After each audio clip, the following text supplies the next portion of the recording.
This week I thought I'd talk a little bit about the basics of business asset disposal relief. This is what most people know of as entrepreneurs relief, and the value of this has gone down and down over the years. So entrepreneurs relief at one point was on the first £10 million of lifetime gains, you could have a 10% tax rate, and that compared to sometimes 28% CGT.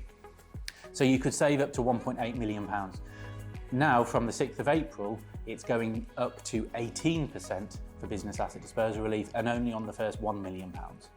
Compared to a 24% CGT rate, the value of BADR is now only £60,000, so it's much lower. One thing to be aware of though is that for now, until the 6th of April 2026, the current rate is 14%. So for anyone undertaking transactions or perhaps selling to a management team, if you can get your transaction done by the 5th of April, you will save yourself 4% in tax on the first million. So it's still worthwhile if you can get a transaction done. So what are the conditions for BADR? If we're talking about shares in a company, you need to be disposing of a trading company.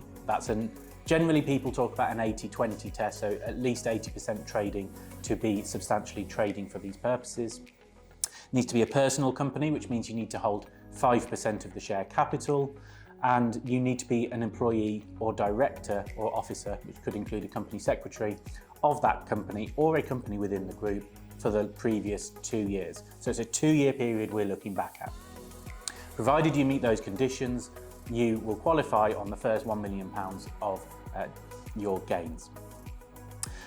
If the company has already ceased to trade, perhaps you trade an asset sale, so you're just left with cash in the company, provided you liquidate the company and extract the cash within a 3-year period from ceasing to trade, then you can still access the business asset disposal relief. So trade and asset sales of businesses are not excluded from BADR. As always, like, comment, share. It lets me know that these videos are well received, and if you have any comments or interpretation of this legislation, really interested to hear everyone's thoughts.